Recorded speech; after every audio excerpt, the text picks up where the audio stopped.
इस रोमांचक कहानी की शुरुआत होती है पर्शिया के एक बहुत ही बड़े राजा को दिखाते हुए जिनका नाम सुल्तान था। राजा ने तो अपनी सेना की क्वांटिटी बढ़ाकर आसपास के सारे राज्यों को अपने कंट्रोल में कर लिया था। साथ ही साथ उनका एक विजन होता है कि वो अपने सारे दुश्मनों को खत्म करके पूरी पृथ्वी पर कब्जा कर ले। राजा के 2 बेटे हुआ करते थे और उनका एक भाई भी था जिसका नाम निज़ाम होता है। राजा तो हर चीज के लिए अपने भाई को साथ में लेकर जाते थे और हर डिसीजन उससे पूछ कर ही करते थे। इसी तरीके से वो हमेशा की तरह एक ऐसे प्लेस पर जा रहे होते हैं जहाँ पर काफी सारे हथियार बनाए जा रहे थे। उन्हें पता चला था कि ये साम्राज्य हमारे खिलाफ बगावत करने वाला है, इसीलिए राजा अपने साथियों के साथ निकल रहे थे उन लोगों को खत्म करने के लिए। अब सारे सैनिक वहाँ पर मौजूद थे और धीरे धीरे आगे बढ़ रहे थे। तभी अचानक एक मार्केट वाले प्लेस में आने के कारण उनके सामने एक बच्चा आ जाता है, जिसकी वजह से वो सिपाही जो घोड़े पर सवार थे वो नीचे गिर जाते हैं। इस वजह से सिपाही उस बच्चे को पकड़कर काफी मारने लगता है क्योंकि ये सारी चीजें उसकी वजह से हुई थी। तभी अचानक उस बच्चे का एक दूसरा साथी आ जाता है जो कि काफी ज्यादा बहादुर था। उसने तो अपने दोस्त को उस सिपाही से छुड़ाया और वहां से दूर भागने लगा। सारे सिपाही अब उन दोनों बच्चों के पीछे पड़ जाते हैं लेकिन उसे पकड़ ही नहीं पाते। आखिर में उन्हें पकड़ ही लिया जाता है और पेश किया जाता है राजा के सामने। राजा ने जब पूरी बातें सुनी तो वो चौंक गए कि आखिर ये लड़का इतना बहादुर कैसे है। इसीलिए अब राजा ने उस बहादुर लड़के जिसका नाम डेस्टिन होता है उससे पूछा कि आखिर तुम्हारे मदर एंड फादर कौन है। तब जाकर डेस्टिन बहुत ही उदास वे में कहता है कि मेरा इस दुनिया में कोई भी नहीं है, मैं यहाँ पर अकेला हूँ। ये बातें सुनने के बाद अब राजा काफी इमोशनल हो गए, इसीलिए अब उन्होंने डेस्टिन को ये ऑफर दिया कि तुम मेरे तीसरे बेटे क्यों नहीं बन जाते, क्योंकि डेस्टिन बहुत ज्यादा बहादुर था और राजा बनने के लायक था। डेस्टिन भी इस बात को एक्सेप्ट कर लेता है, जिसके बाद राजा ने डेस्टिन को अपना तीसरा बेटा बना दिया था। धीरे धीरे अब यहाँ पर पूरे 15 से 20 साल बीत चुके थे। डेस्टिन भी अब काफी बड़ा और बहादुर हो चुका होता है, जो कि अपने बड़े भाइयों के साथ मिलकर अपने साम्राज्य को बढ़ाने की प्लानिंग कर रहा था। राजा पर्शिया ने अपने तीनों बेटों को खुली छूट दे दी थी कि वो अपने साम्राज्य को बढ़ाने के लिए कुछ भी कर सकते हैं। अब हाल ही में उन्हें पास ही वाले साम्राज्य के बारे में पता चला था जहां पर काफी सारे वेपन्स बनाए जा रहे होते हैं और इन्हीं वेपन्स का यूज हमारे दुश्मन हमारे खिलाफ ही कर सकते थे। इसीलिए अब उन तीनों को साम्राज्य के ऊपर हमला करके उन वेपन्स की प्रोटेक्शन को रोकना था। डेस्टिन कहता है कि मैं उस जगह पर जाकर उन सभी को खत्म कर दूंगा, लेकिन उसका सबसे बड़ा भाई समझाता है कि तुम अभी काफी छोटे हो, इसीलिए इतनी बड़ी जिम्मेदारी तुम्हें नहीं दे सकते थे। वो बड़ा भाई जिसका नाम डंक होता है उसने अपने से थोड़े छोटे भाई जिसका नाम नियो था उसे भेजने का डिसाइड किया। डेस्टिन इस बात से थोड़ा सा नाराज हो गया क्योंकि उसे अपनी काबिलियत शो करनी थी कि वो कितना बहादुर है और वो इन सारी चीजों को अकेले कंट्रोल कर सकता था। पर अब सबसे बड़े भाई के डिसीजन लेने के बाद ये फाइनल हो चुका था कि उस जगह पर नियो ही जाएगा, लेकिन डेस्टिन इस तरीके से कहाँ मानने वाला था। वो तो अपने उसी बचपन के दोस्त के साथ निकल पड़ता है साम्राज्य के अंदर ताकि वो सबसे पहले हमला करके वहाँ के सारे लोगों को खत्म कर दे।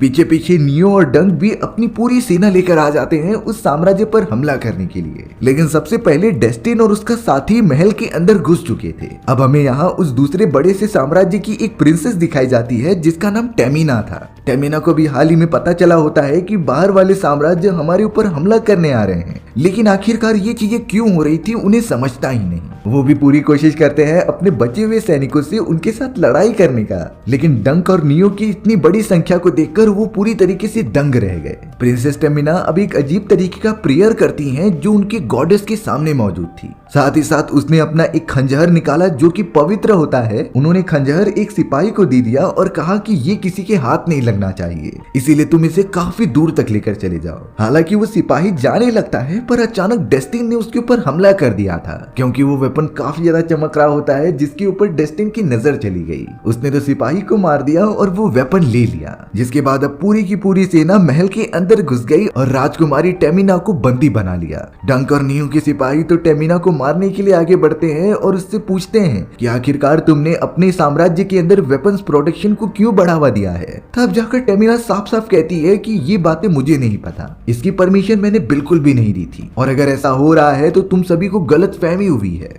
अब सभी लोगों को ये बातें कंफर्म नहीं हो रही थी, इसीलिए वो रुक जाते हैं। पर तभी अचानक डंक राजकुमारी टेमिना से कहता है कि अगर तुम मेरे साथ शादी कर लो तो ये सारी चीजें माफ हो जाएंगी, तुम मेरे फैमिली का हिस्सा बन सकती हो जिसके बाद तुम्हें कोई भी टच नहीं करेगा। पर राजकुमारी टेमिना ने इस बात को इनकार करते हुए कहा कि इससे अच्छा तो मैं मर जाऊं, लेकिन मैं इस तरीके से किसी अनजान से शादी नहीं कर सकती। जैसे उस जगह पर डेस्टिन आता है तो राजकुमारी टेमिना ने उसके पास वही मैजिकल खंजर देखा था, जिसके बाद उसका मन चेंज हो गया और वो कहने लगी कि मैं शादी के लिए राजी हूँ। डंक इस बात से बहुत ज्यादा खुश हो जाता है क्योंकि वो टेमिना को पसंद जो करने लगा था। वापस अपने साम्राज्य में आने के बाद धीरे धीरे शादी की तैयारियां होने लगी। लेकिन जब ये सारी बातें राजा को पता चलती हैं तो वो डंक पर काफी ज्यादा गुस्सा हो रहा था क्योंकि उसने बिना पूछे ये सारे डिसीजन लिए और हमला भी कर दिया दूसरे साम्राज्य के ऊपर। डंक को अपने फादर पर बहुत ज्यादा गुस्सा आता है कि वो इस तरीके से कैसे उसे डांट सकते हैं। इसीलिए अब डंक ने अपने फादर से वादा किया कि मैं तब तक आपको मुंह नहीं दिखाऊंगा जब तक मैं राजकुमारी टेमिना को दोषी न साबित कर दूं।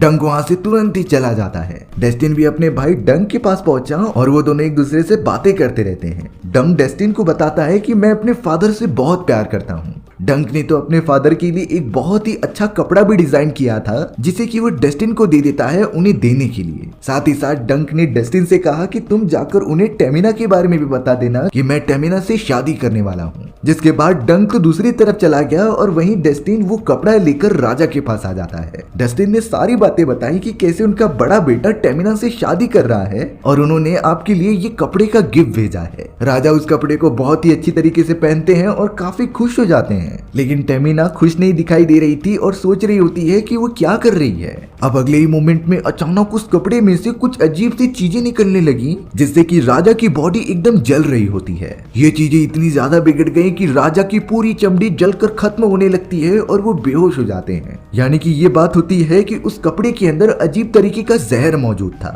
जिससे कि राजा इन्फेक्टेड हो गए और अब देखते ही देखते उनकी वहीं पर तड़पते तड़पते मृत्यु हो जाती है। सारे गांव वाले और सिपाही एकदम से शॉक हो गए और वो तो डेस्टिन को ही समझने लगी कि इसने ही राजा को मारा है क्योंकि डेस्टिन ही आया होता है वो कपड़ा लेकर राजा को देने के लिए। भले ही डेस्टिन को ये कपड़े डंक ने दिए थे लेकिन अब सारे सिपाही समझ रहे होते हैं कि इसके पीछे डेस्टिन का हाथ है। वो सभी लोग डेस्टिन के पीछे पड़ गए थे उसे जान से मारने के लिए। तभी राजकुमारी टेमिना डेस्टिन को बोलती है कि हमें यहाँ से भागना पड़ेगा नहीं तो कोई नहीं बच पाएगा। इसीलिए वो दोनों जल्द से जल्द घोड़े पर बैठते हैं और वहां से कहीं दूर फॉरेस्ट के अंदर चले जाते हैं। हमें तब जाकर पता चला कि ये सारा प्लान डंक का था। डंक ने ही अपने फादर को मरवाया उनकी पोजीशन लेने के लिए और डेस्टिन को आगे कर दिया ताकि सारा शक उसके ऊपर चले जाए। डेस्टिन और टेमिना तो बचते हुए एक दूसरी तरफ आ चुके थे जहां पर वो दोनों प्लान बना रहे होते हैं कि आखिरकार आगे क्या करना है। हालांकि डेस्टिन टेमिना को बार बार कह रहा था कि मैंने अपने फादर को नहीं मारा बल्कि वो अजीब सा कपड़ा तो मेरे भाई डंक ने मुझे देने के लिए कहा होता है, यानी कि इसके पीछे डंक का ही हाथ है। टेमिना देख रही थी कि डेस्टिन के पास अभी भी उसका पावरफुल वेपन मौजूद है, इसीलिए उसने सोचा कि वो ट्राई करेगी उससे वो वेपन छीनने का।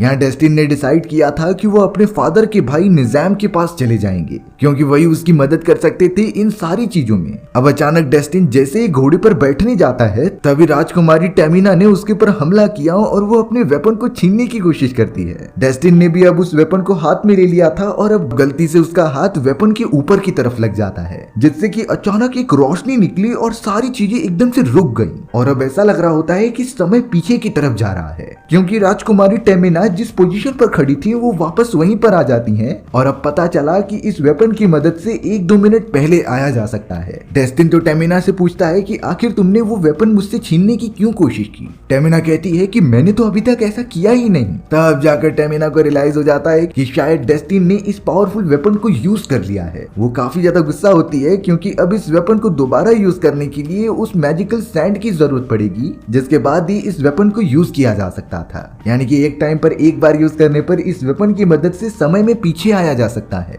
डेस्टिन को ये जब पता चला तो वो बहुत ही ज्यादा शॉक हो गया। उसने सोचा कि मैं इसका यूज करके अपनी बेगुनाही साबित कर सकता हूँ कि मैंने अपने फादर को नहीं मारा। इसीलिए वो अपने फादर के भाई निजाम की तरफ जाने लगता है। हालांकि राजकुमारी टेमिना कह रही थी कि इस रास्ते से जाना खतरे से खाली नहीं है क्योंकि तुम्हें रास्ते में काफी खतरनाक डाकू मिल सकते हैं जो तुम्हारी सारी चीजें लूट लेंगे। पर डेस्टिन को इन चीजों से कुछ फर्क नहीं पड़ता और वो जल्द से जल्द उस रास्ते पर निकल जाता है। टेमिना को भी मजबूरी में उसके साथ जाना पड़ा और अब वो आधे रास्ते पर काफी ज्यादा प्यास के कारण बेहोश हो जाती है। दरअसल एक्चुअली में टेमिना नाटक कर रही थी उसे फंसाने के लिए। डेस्टिन जैसे ही टेमिना को देखने आया तभी उसने एक हड्डी का टुकड़ा निकालकर डेस्टिन के सर पर मार के उसे बेहोश कर दिया। टेमिना अपना हथियार लेकर तुरंत ही वहां से कहीं दूर जाने लगती है। डेस्टिन कुछ देर तक वहीं आराम से बेहोश पड़ा था लेकिन जब उसने अपनी आंखें खोली तो उसके चारों तरफ कुछ अजीब से लोग आ चुके होते हैं। उन सभी का एक लीडर होता है जो कह रहा था कि अब तुम हमारे कब्जे में हो, अगर तुम्हें जिंदा बचना है तो हमें अपनी कीमती चीज दो जिससे कि तुम्हें छोड़ दिया जाए। तभी डेस्टिन कहता है कि इस तरफ एक राजकुमारी गई है जो कि बहुत बहुत ही ज्यादा सुंदर है और वो तुम्हारे काम आ सकती थी। लीडर ने अपने सारे सिपाहियों को राजकुमारी को पकड़ने के लिए भेज दिया।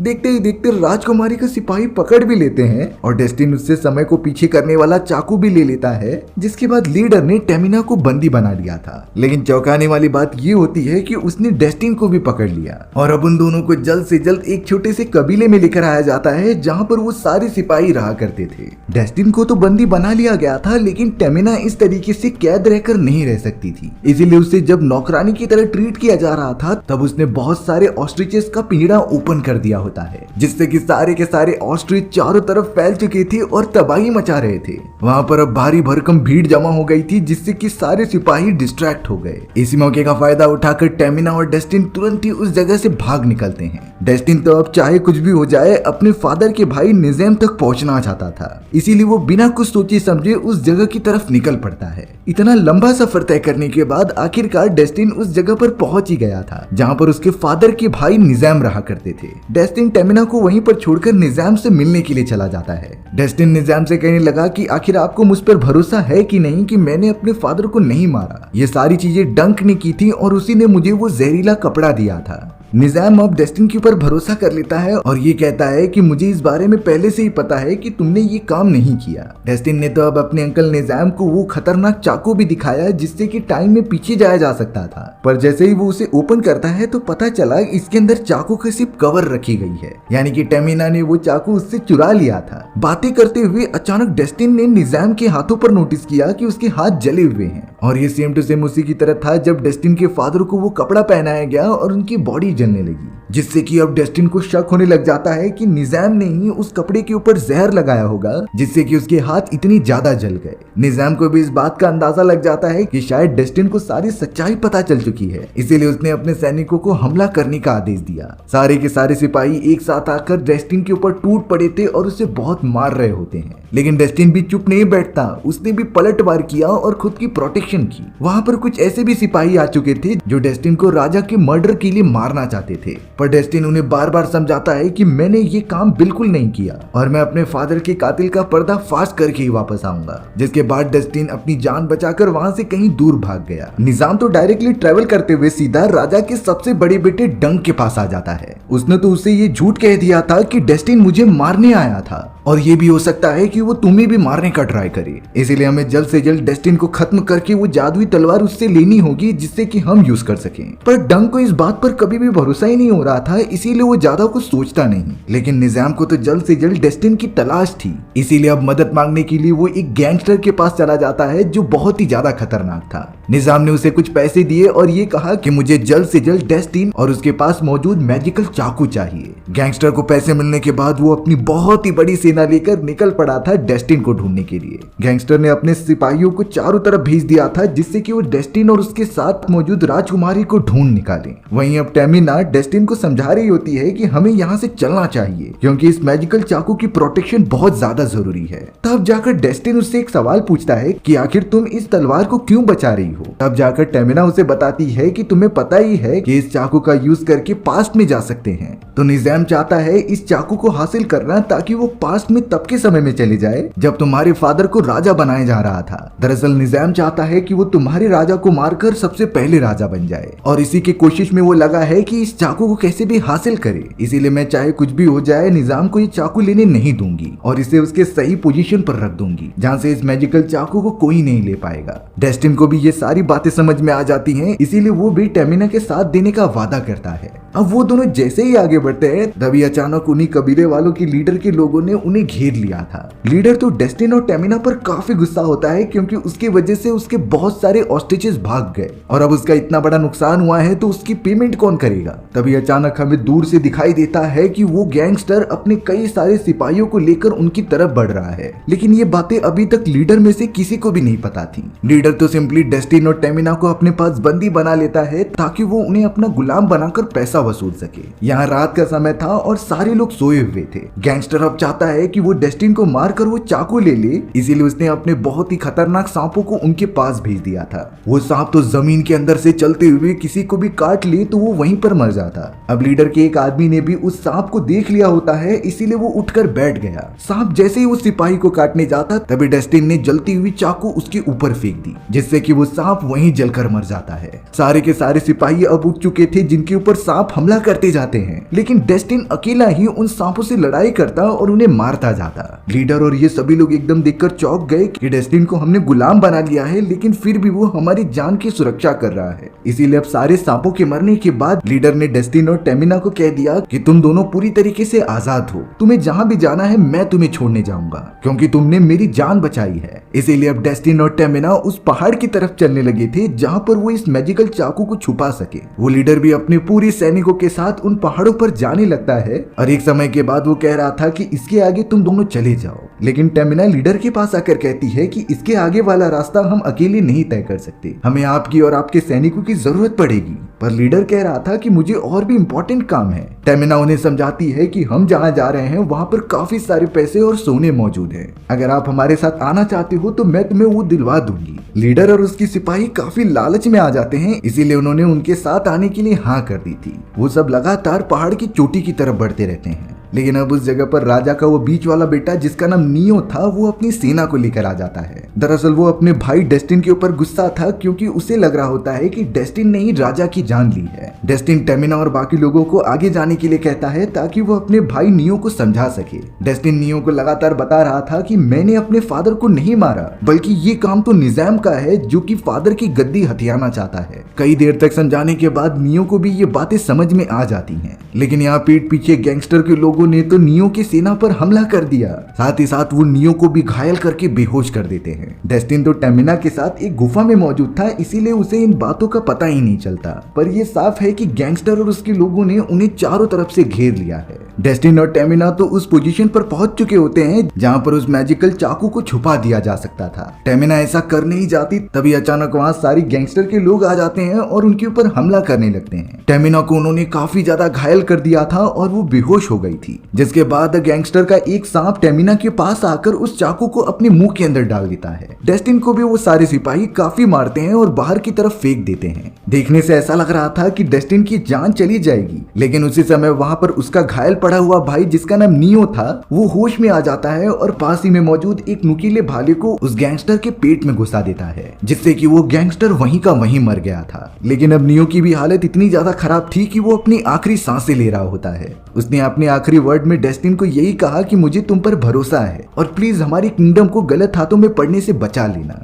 जिसके बाद अगले ही मोमेंट में नियो की वही मौत हो गई। डेस्टिन अब सीधा टेमिना के पास चला गया जो कि काफी उदास होते हैं क्योंकि वो जादुई चाकू उस सांप ने निगल लिया था और वो दूसरे लोगों के पास चला गया है। यानी कि अब उन्हें किसी भी तरीके से उस चाकू को ढूंढना होगा, नहीं तो सारी चीजें बदल जाएंगी। हमें दिखाया गया कि अब एक आदमी ने उस सांप का पेट फाड़ दिया है जिससे कि वो चाकू निकाल ले, और वही चाकू उसने जाकर डायरेक्टली निजाम को दे दिया। यानी कि अब निजाम के पास वो मैजिकल चाकू पहुंच चुका है और वो उसका यूज गद्दी प्राप्त करने के लिए जरूर करेगा। डेस्टिन और टेमिना इन सारी चीजों के लिए उस लीडर से मदद मांगते हैं कि वो उसके साथ चलकर निजाम से लड़ाई करने में मदद करे, क्योंकि उन्हें किसी भी हालत में वो मैजिकल चाकू लेना ही होगा। हालांकि शुरुआत में वो लीडर मान नहीं रहा होता, पर उनका एक ब्लैक सिपाही उन्हें मना लेता है, जिसके बाद वो सारी सेना लेकर डेस्टिन और टेमिना के साथ निजाम के साम्राज्य में चले गए थे। निजाम के पास अब मैजिकल चाकू तो मौजूद था, लेकिन उसके पास मैजिकल सैंड नहीं होती जिससे कि वो चाकू चलता था। इसीलिए उसने अपने सारे लोगों को उस काम पर लगा दिया ताकि वो खुदाई करके वो सैंड ढूंढ सके।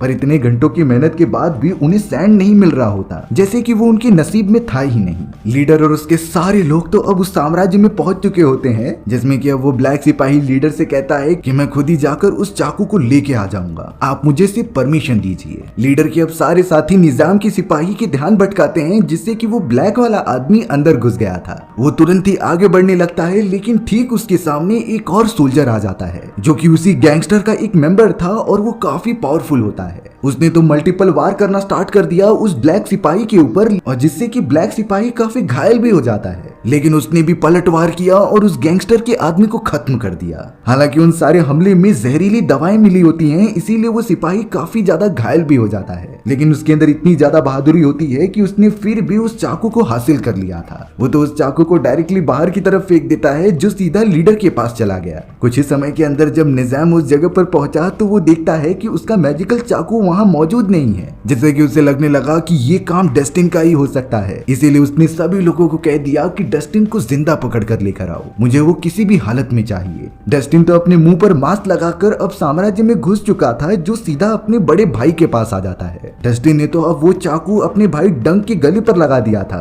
और ये कहा कि आप मुझ पर भरोसा क्यों नहीं करते। दरअसल ये सारा काम निजाम का है और उसी ने ही हमारे फादर को मारा था। पर डंक पता नहीं क्यों अपने भाई की बातों पर भरोसा ही नहीं कर रहा होता। वो कहता है कि तुम मुझे बेकार की बातें बनाकर उलझा नहीं सकते। पर अब डस्टिन को अपने भाई को भरोसा दिलाना था कि वो उसके फादर का कातिल नहीं है। इसीलिए अब डस्टिन कहता है कि मैं आपको मारना नहीं चाहता, लेकिन अपनी वफादारी साबित करने के लिए खुद की जान ले सकता हूँ। डस्टिन ये कहकर अपने आप को चाकू मार लेता है कि मेरे मरने के बाद आप इस चाकू के बटन को दबा देना, तब जाकर आपको रियलाइज होगा कि मैं सच बोल रहा था। और डस्टिन ने सच में अपने आप को चाकू मार दिया। उसी समय वहाँ निजाम भी आ जाता है, जो डंक को कह रहा था कि इसे वापस ठीक ना करो, लेकिन डंक निजाम को रोकते हुए कहता है कि तुम अब कुछ मत बोलना। डंक ने चाकू पर लगे हुए उस बटन को दबा दिया, जिससे कि टाइम थोड़ी मिनट पहले चला जाता है। और अब डंक उस समय में पहुंच चुका था जब डस्टिन खुद को चाकू मारने वाला होता है। डंक ने अपने भाई को रोका और उससे कहा कि मुझे तुम पर पूरा भरोसा है, तुम अपने फादर को नहीं मार सकते, बल्कि ये सारी चीजें तो निजाम ने की हैं। निजाम भी अब काफी ज्यादा गुस्सा हो गया और वो पीछे से एक चाकू लेकर डंक का गला काट देता है। निजाम ने तुरंत ही वो चाकू भी ले लिया था और डस्टिन को काफी ज्यादा मारने लगा। डस्टिन किसी भी तरीके से उस जगह से बाहर निकलता है और टेमिना के साथ खुद की भी जान बचाता है। डस्टिन के ऊपर तो उसी गैंगस्टर ने हमला कर दिया था जिसे कुछ समय पहले मार दिया गया होता है,